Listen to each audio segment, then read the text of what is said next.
Olá, hoje nós vamos falar um pouquinho sobre a importância de se perceber, de se conhecer o canal sensorial numa comunicação.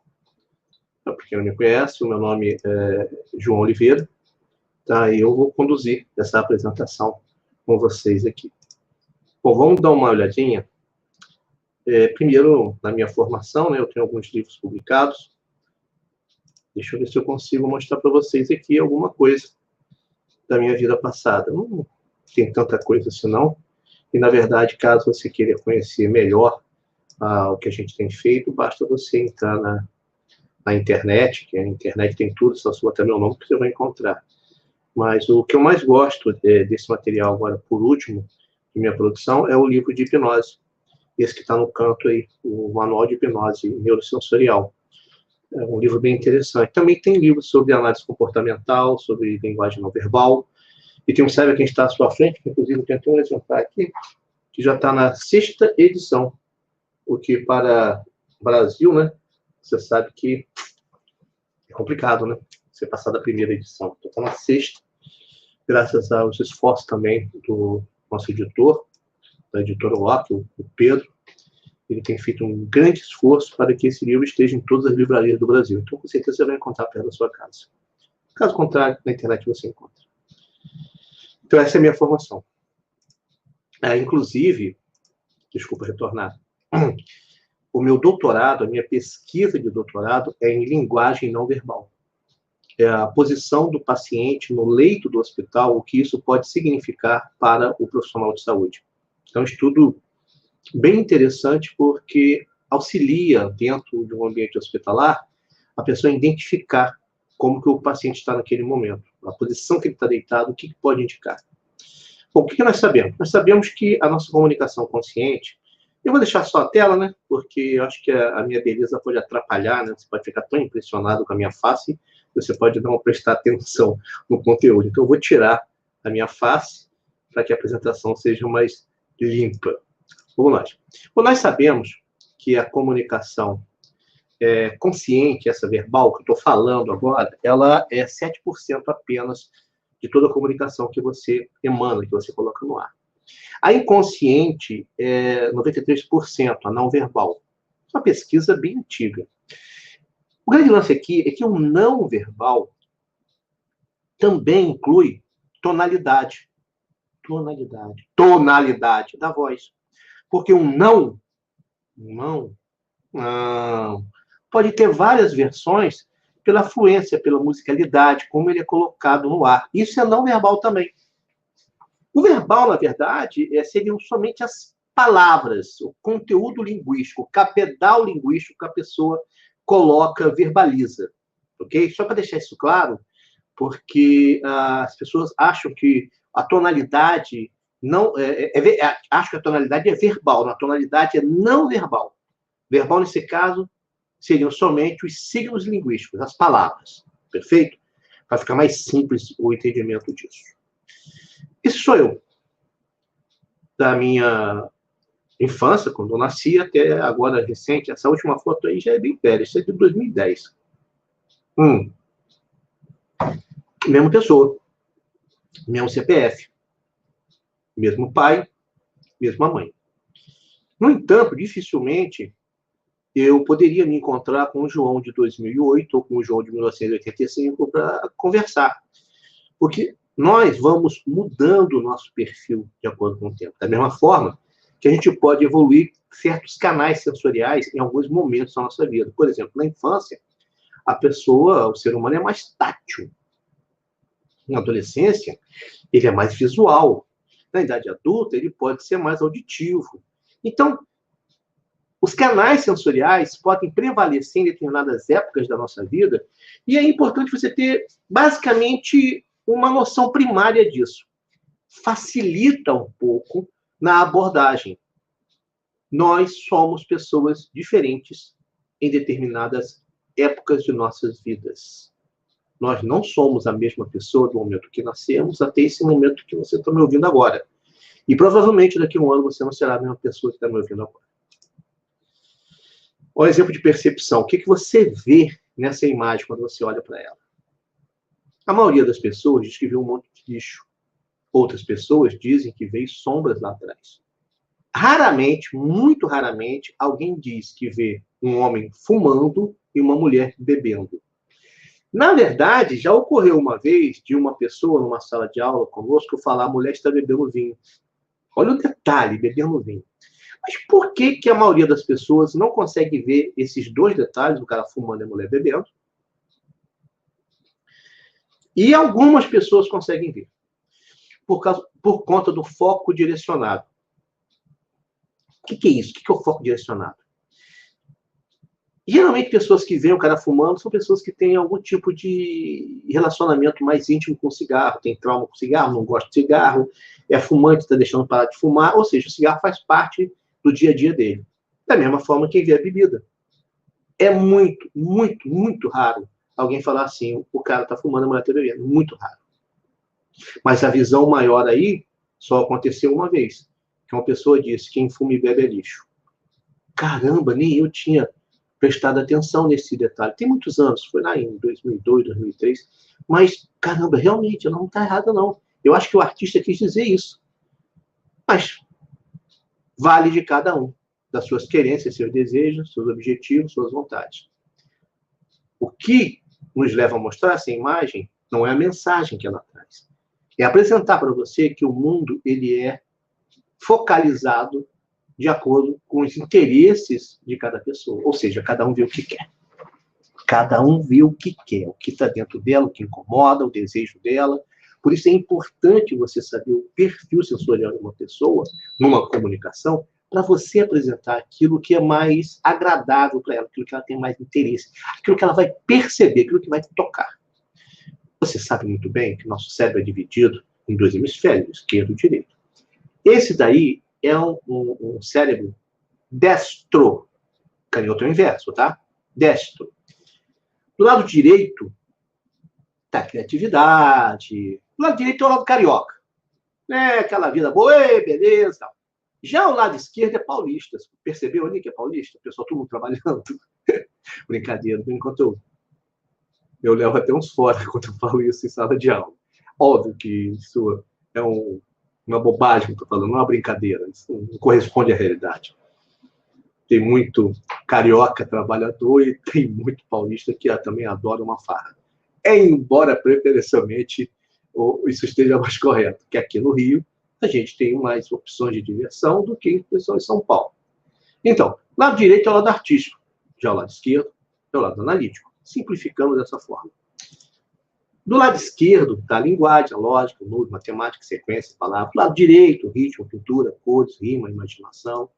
E o corpo caloso que divide, que na verdade divide, né? Ele está na divisão e ele une os dois lados, ele é maior nas mulheres do que nos homens. As mulheres têm uma capacidade de interação dos dois hemisférios mais rápida. Agora a pergunta aqui é: a linguagem só está do lado esquerdo? Não. Preferencialmente. Lembre-se que canhoto é o inverso. Preferencialmente. Mas, quando a pessoa, por exemplo, vai pensar numa palavra e ela pensa nas letras, o lado direito é envolvido também, porque está fazendo a forma, a altura, a sombra, a cor da letra, ok? Então, na verdade, trabalha tudo junto.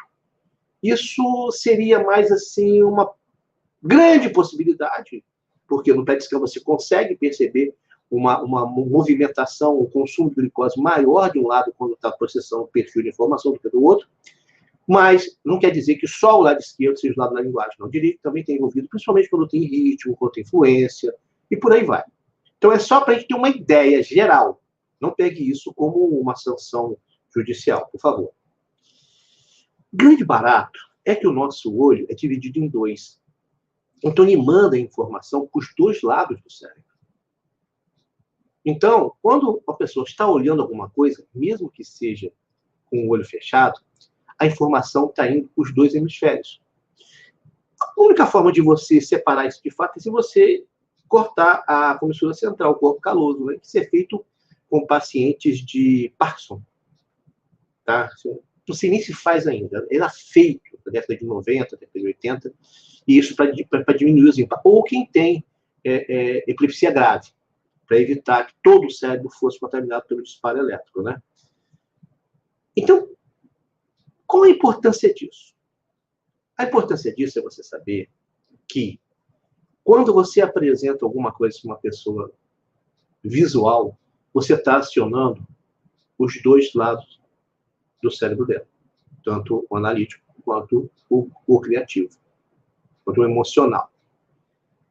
Não tem como a gente separar isso. A gente está sempre tocando a pessoa como um todo. Ela vai levar aquele estímulo na percepção dela, na interpretação dela, para o lado preferencial. É a pessoa que vai potencializar o estímulo que ela está recebendo para o canal sensorial preferencial dela. Do lado esquerdo do cérebro, das pessoas destras, tem duas regiões importantes do cérebro, a área de Broca e a área de Wernicke, que são áreas responsáveis pela linguagem. Uma, pela estruturação da fala no aspecto muscular, tá? Estou falando, a outra no sentido do entendimento. Quem tem uma afasia na área de Wernicke, a comunicação fica totalmente prejudicada. Ele não consegue. Ele fala, pensa que está falando certo, mas as palavras não estão no significado que ele quer dizer. Depois você faz uma pesquisa no YouTube e tenta encontrar pessoas com afasia na área de Wernicke, que você vai ver que é um negócio complicado. Já na área de Broca, é mais com a gagueira. Uma pessoa com afasia forte, ela pode ficar presa numa vogal só. Tipo, só numa sílaba. Eu conheci uma pessoa que foi vítima de um raio e ele teve um dano cerebral muito extenso e ficou com uma sequela na área de Broca. Ele só se comunicava ele não conseguia articular. Mas ele tinha musicalidade, ele tinha... Você até entendia o que ele estava falando. Tá? Mas ele não conseguia a movimentação muscular para articular as palavras como deveria. Isso é importante, daqui a pouco você vai ver por quê. Diferenciar o destro e o canhoto. Você consegue através da ponta dos lábios. Hoje, o foco aqui nosso é mais a PNL, né?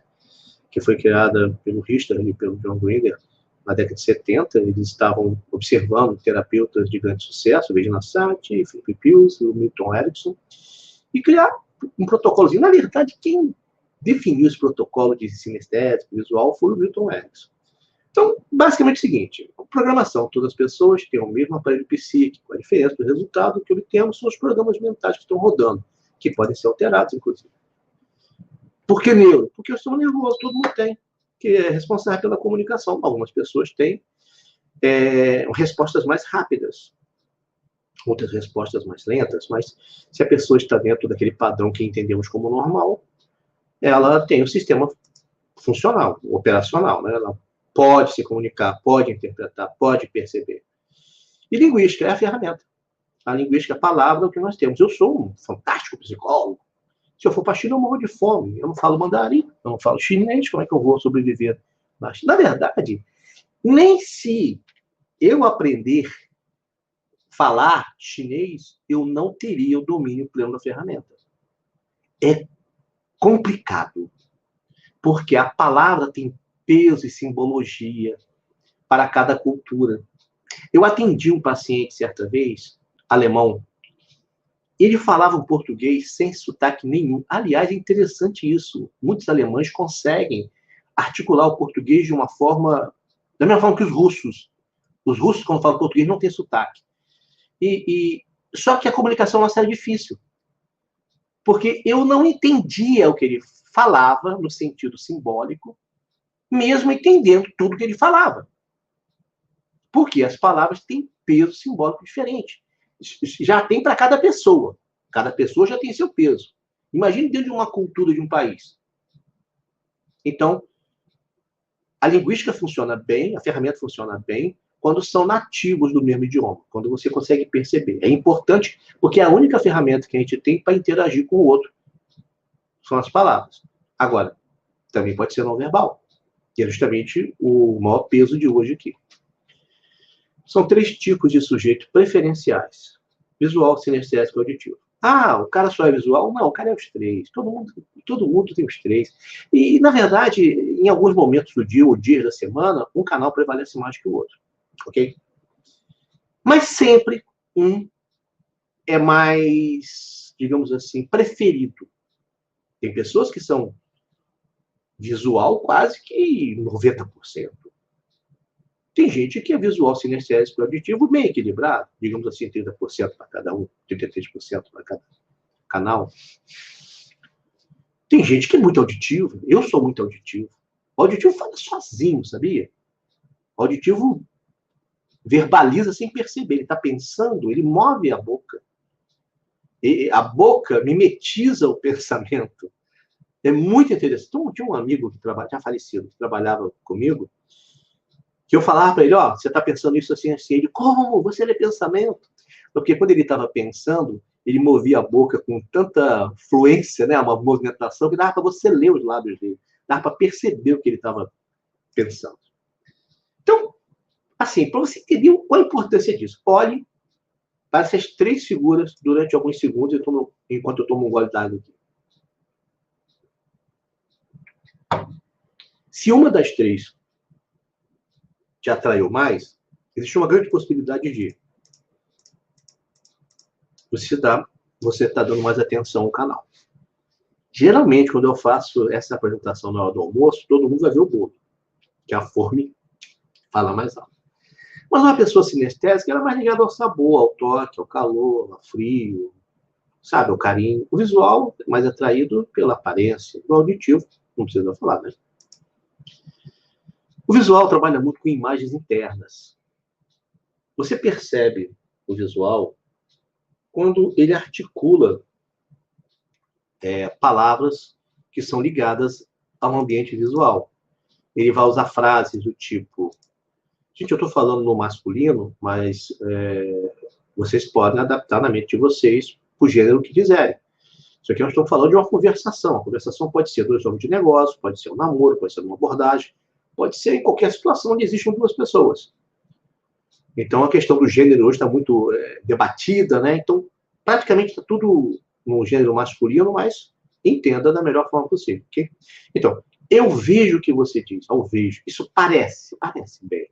A ideia não está clara para mim. Vamos esclarecer um pouco. Essa pessoa que articula a comunicação dela usando signos mais visuais, ela com certeza tem um canal visual proeminente.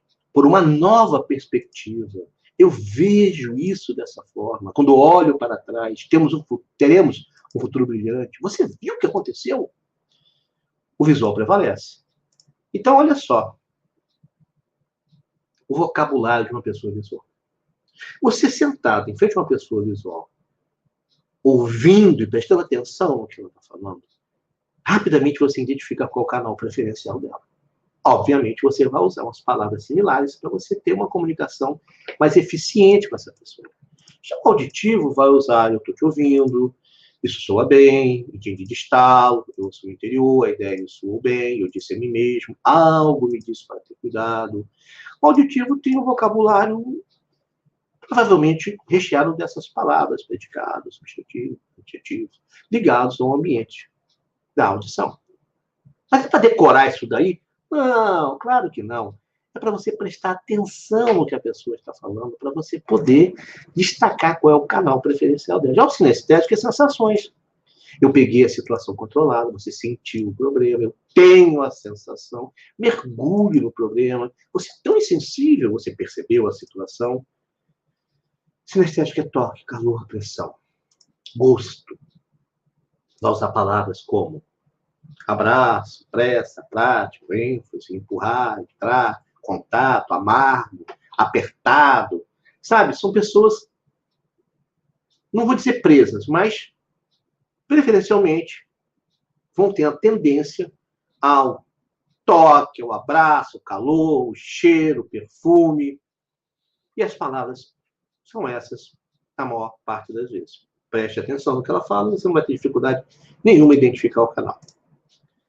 A percepção, gente, do mundo, ela vem da nossa experiência individual, da nossa vida.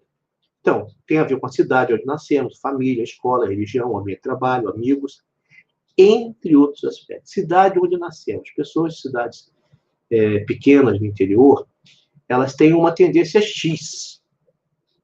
Pessoa com um perfil familiar mais próximo, mais distante, já vai ter um outro perfil. Por exemplo, a família mineira. Rapaz, eu conheço um cidadão que mora aqui no Rio, que uma vez por mês ele vai se reunir com a família em Minas Gerais, na cidade de Minas Gerais, para almoçar todo mundo junto. Uma vez por mês, mesmo dentro da pandemia, eles se encontram, não tem jeito. E antigamente era mais. Quando tinha mais recurso, era tipo 15 dias. A família é muito apegada. São Paulo já não é tanto assim, aqui no Rio já não é tanto assim. Algumas famílias do interior são mais apegadas, mas isso também vai alterar ou comprometer ou potencializar o perfil de canal sensorial. Qual foi o tipo de escola que estudou? Qual o tipo da religião que a pessoa tem? Qual a religião que ela professa? Isso também vai auxiliar nesse processo de potencializar ou minimizar o canal sensorial. A sua própria experiência, você vai perceber isso. Porque se a gente for pegar nesse ponto, é um dia inteiro só falando disso. Ambiente de trabalho, amigos, etc, etc, etc. Ou seja, tudo pode influenciar. A parte consciente, essa parte que está falando com vocês agora, olha ali, ó, é aquilozinho, aquele cifrãozinho ali, que é o nosso lucro. É a parte que nós estamos usando para interagir com o mundo. Na verdade, nós temos filtros, as nossas emoções, as experiências de vida, e o resultado são os atos. Ou seja, quando você tem um comportamento, ele é resultado de um processamento de muitas coisas que nós temos acumuladas na nossa experiência. O pensamento é formado pelas palavras. As palavras são essas que você tem na sua mente, seu vocabulário interno. Então, se você tem sempre as mesmas palavras, provavelmente tem pensamentos muito similares. Esses pensamentos muito similares vão formar emoções que são mais presentes na sua vida. Essas emoções vão influenciar na tomada de decisão. Consequentemente, os resultados que você vai ter são originados das palavras que você tem na sua cabeça. Não é um negócio interessante? A gente pode mudar isso, sabia? A gente deve, né? O resultado é o comportamento no ambiente, que muitas vezes não é o melhor que se poderia ter. E aí cada um é responsável por colher aquilo que colocou. Perceber o outro vai exigir de nós. Você está no encontro, vai exigir de nós. Disposição para ouvir. Ponto 1.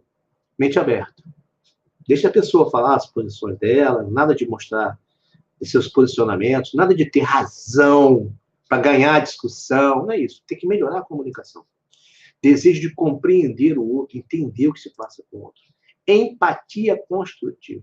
Não é aquela empatia de você sentir a dor do outro, você passar mal pelo outro. É empatia de você pensar, puxa vida, essa pessoa, por que ela pensa dessa forma? Por que ela age dessa forma? Qual o processo dela de vida que levou? Cara, você tem interesse nisso, né? Porque você fazendo isso, você aprimora a comunicação. Você tem uma comunicação mais plena e você pode obter melhores resultados. Capacidade de se colocar no lugar do outro, mesmo que por poucos minutos. Agora, como são essas pessoas? Como é que você lida com essas pessoas, esses sinestésicos, auditivos, visuais? Está na frente de uma pessoa e você percebe que o olhar dela, o olho dela, vai muito para baixo. Ela fala e ela olha muito para baixo. Isso é uma característica da pessoa sinestésica. É uma pessoa mais sensível, é uma pessoa muito emocional, ela tem lembranças ancoradas em sensações que viveram. Vou te dar um exemplo assim fantástico. Eu tive um paciente certa vez que tinha um problema relacionado às emoções. E aí eu ofereci para ele uma essência de eucalipto. Ele cheirou e falou assim, isso me lembra a casa do meu avô, porque nos fundos da casa do meu avô tinha os eucaliptos, lá de passava as tardes conversando. Como era bom conversar com o meu avô. Entendeu? Então, o sinestésico é assim, ele associa sensações às lembranças, à experiência de vida. Então, é uma dor que ele sentiu, um perfume, é uma comida gostosa, alguma coisa, o elo de ligação, um vinho que ele degustou, sabe? E o chato do sinestésico, pelo menos para quem é auditivo, é que o sinestésico tem mania de tocar nas pessoas para conversar. Esse aquele cara chato que fica, ei, fica dando tapinha em você? Pois é, esse cara é sinestésico. Ele tem necessidade do abraço, do aperto de mão, de tocar a pessoa. Está no cinema, está com medo, agarra o outro. Ok? Esse é o sinestésico. O sinestésico vai exigir de você uma atenção muito especial. porque eles são emotivos. Eles precisam cheirar, sentir. E pior, eles não conseguem, muitas vezes, expressar o que querem, porque é uma emoção. E a emoção é difícil de verbalizar, e sei lá, eu estou sentindo uma coisa, eu quero, mas não consegue dizer especificamente aquilo que quer. É auditivo. O auditivo, ele tem um self-talk interno, uma conversa interna muito forte, muito forte. Ele conversa com ele mesmo no cérebro dele, né? Então, ele prefere uma mensagem falada, ele pode ser fisgado por uma música, por um som diferente, prefere telefone e e-mail. As lojas usam muito isso, né? Pegar o nome da pessoa, chamar ela pelo nome. Isso vale para qualquer tipo de canal sensorial. Mas no auditivo é fantástico. Você sabendo o nome da pessoa, você repete o nome da pessoa. Ah, seu nome é Maria? Maria, como é que você está? Maria, você quer tomar um café? Maria, vamos ali. Maria, olha, chama a pessoa pelo nome. O tempo todo. A pessoa vai sentir um grau de intimidade muito forte com você. Auditivo, óbvio, predominância auditiva, não dá muito valor às aparências. Isso é um bom papo. O auditivo gosta de conversar com pessoas inteligentes, que têm conteúdo, são mais equilibradas, estão sempre prontas a discutir problemas, pois acreditam que existe lógica nos argumentos. Então, um auditivo não gosta de fundamentalista, aquela pessoa que diz está certo. Por que tá? Porque eu disse que está certo. Essa pessoa não tem futuro com auditivo. Ela tem que explicar o posicionamento dela, tem que fundamentar aquilo que ela está dizendo, tem que filosofar a respeito do que ela pensa. Vai apreciar letra de música. E o auditivo, para ter certeza de alguma coisa, precisa ouvir. Do contrário, não vai acreditar. Se você tiver que desmarcar alguma coisa com o auditivo, ligue para ele, deixe uma mensagem gravada. Mas não manda mensagem de texto, não, que isso é uma ofensa, tá? O auditivo quer ouvir a sua voz. O auditivo, ele se compromete com a palavra. A palavra declarada para o auditivo é lei. Então, seja pontual. Leve essa pessoa auditiva para locais onde tem um menor número de pessoas, sem tumulto, porque o auditivo não gosta. O auditivo não gosta de ser tocado, hein? Atenção, é diferente do sinestésico. Você pode tocar o auditivo em momentos adequados. Você não pode ficar colocando a mão no auditivo toda hora, nem ficar muito perto dele. O auditivo não gosta disso. Ele tem um campo pessoal dele que é um pouco maior que o sinestésico. O sinestésico, na verdade, muitas vezes nem tem campo pessoal. O visual. O visual é a beleza, são cores, são detalhes, o visual é mais organizado. O visual, ele vai preferir a beleza e a estética. Então, o visual vai querer a barriga tanquinho, vai querer a roupa direitinha, sabe? Entre o prático e o bonito, o visual vai preferir o bonito. Agora, a arrumação. A estética da arrumação. Um fio de cabelo, um paletó da outra pessoa incomoda o visual. Resumindo, gestos, expressões faciais, elementos verbais, tom de voz, movimento ocular, tudo isso dá pista para você identificar o canal preferencial da pessoa e você usar isso para ter uma interação melhor com aquela pessoa. Tá? O movimento ocular, que eu vou passar agora, resume bem isso. Tá vendo aqui? Quando a pessoa está conversando com você, você faz uma pergunta para ela, você percebe o olho dela movimentar para cima, o alto, ela é visual. Ela pode estar criando a imagem, ela pode estar relembrando a imagem, mas é uma estrutura visual que está se passando na mente dela. Se o olho dela se movimenta na linha do ouvido, ela é uma pessoa mais auditiva. Se olha para baixo, mais sinestésica. Tranquilo isso? Não é difícil. Tem um resumozinho aqui, ó. Para cima, visual. Na reta das orelhas, do ouvido, né? Auditivo. Para baixo, corpo, sinestésico. Agora eu vou te passar aqui um exercício para você brincar com as pessoas perto de você. Você vai chegar para uma pessoa e perguntar assim, deixa eu fazer uma pergunta para você. Um sinal de trânsito, a luz vermelha está em cima, está no meio, está embaixo. E observa o movimento dos olhos. Se ela olhar para baixo, é bem capaz dela estar lembrando de um acidente de trânsito, porque isso é sinestésico. Se ela olhar na direção do ouvido, é muito provável que ela esteja se lembrando de uma sirene passando um sinal vermelho. Se ela olhar para cima, ela está montando o semáforo, né? Farol em São Paulo, né? O sinal de trânsito na cabeça dela. Quantas portas tem na sua casa? Ela tem que movimentar os olhos para poder estruturar esse pensamento. Aí vai dar pistas para você de qual movimento acontece mais vezes. Se é para baixo, para a linha do ouvido, se é para cima. Você vai saber. Essas são perguntas visuais. Vai forçar o canal visual.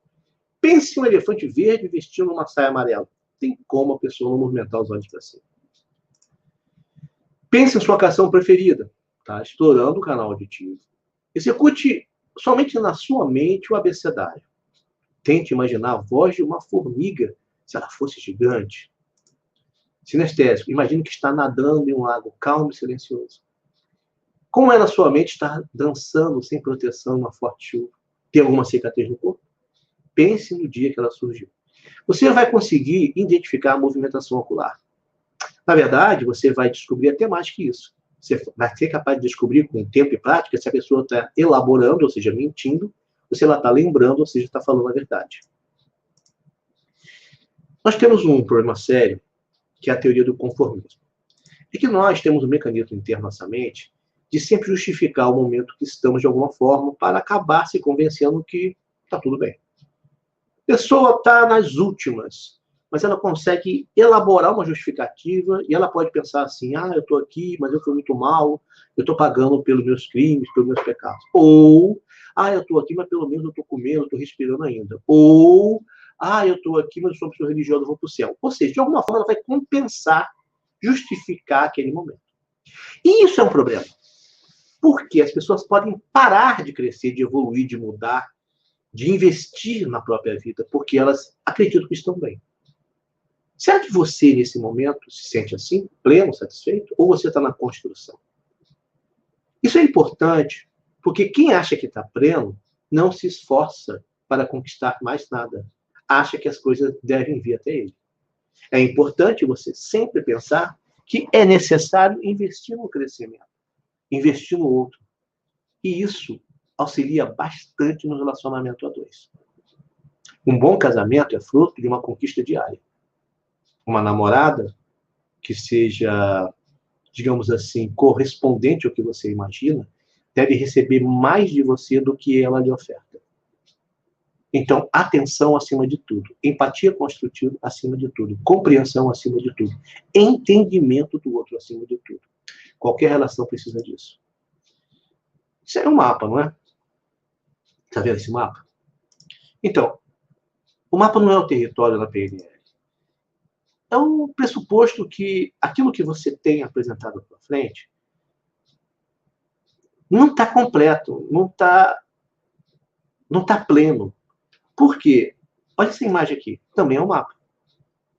Mas olha como tem mais detalhes. Quem tem a capacidade de perceber os canais sensoriais e explorar isso, obtém mais informações do ambiente. Com mais informações, você pode ter mais opções de respostas, ou seja, comportamentos mais assertivos. Então é importante você se conhecer, qual é o seu canal preferencial, o que você pode explorar mais. Eu sou muito visual, vamos trabalhar o sinestésico. Eu sou muito auditivo, vamos trabalhar o visual, porque aí o mundo se amplia para você. O mapa não é o território, porque não há realidade, apenas interpretações. O mundo é o que nós acreditamos que ele é. Por isso pode ser diferente. Veja essa imagem aí, por favor. Está olhando para ela? Minha pergunta é, quantos golfinhos tem nessa imagem? São 9. Mas eu tenho absoluta certeza que você não viu golfinho nenhum aqui. Acredito que você tenha visto um casal. Mas a imagem não mudou, né? Eu destaquei o golfinho aí para você poder ver que tem golfinho, né? Então, você não viu. É que nós damos uma determinada preferência a esse perfil de imagem do que a esse perfil de imagem. Na verdade, vou falar para vocês que eu só sei que tem 9 golfinhos aí, porque uma vez em sala de aula de psicologia eu apresentei essa imagem. E uma menina, aluna de psicologia, falou 9 golfinhos. Foi a primeira vez e última que eu tive essa resposta. Foi no ano de 2009. Foi a primeira e última vez. Caramba, provavelmente a vida dela ainda não tinha chegado no nível de ter um comprometimento numa relação mais íntima. Porque se tivesse, iria prevalecer essa imagem. E é por isso que a gente tem que tomar cuidado com as nossas interpretações, porque o mundo pode estar mostrando muito mais coisas para a gente, e nós não estamos vendo porque damos preferência a um canal ou outro. E os nossos dados aí para você, se você quiser, eu aconselho você a baixar o nosso aplicativo, que é Casa 7 Saberes, vai no seu celular agora, lembrando que é Casa dos 7, o 7 é o número, tá? Não é a palavra 7 não, é o número. Tem também o Facebook aí, o meu Facebook, tem a página do ISEC, que é isec.ps, tem vários cursos lá. Foi um prazer estar com você e espero que isso sirva para você investir um pouco mais. Quero que esses minutos que passamos, essa meia hora que passamos, sirva como uma pedra no lago, para que forme ondas até alcançar a margem. Invista em conhecimento. Eu acho que a única coisa que a gente tem, que ninguém pode tirar, é o nosso conhecimento. O ladrão pode pegar meu celular, pode pegar meu óculos, mas o que está dentro da minha cabeça, acho que ele não consegue tirar, não. A não ser que me dê uma pancada fora da cabeça. Então, invista em você e invista no seu conhecimento. Até breve.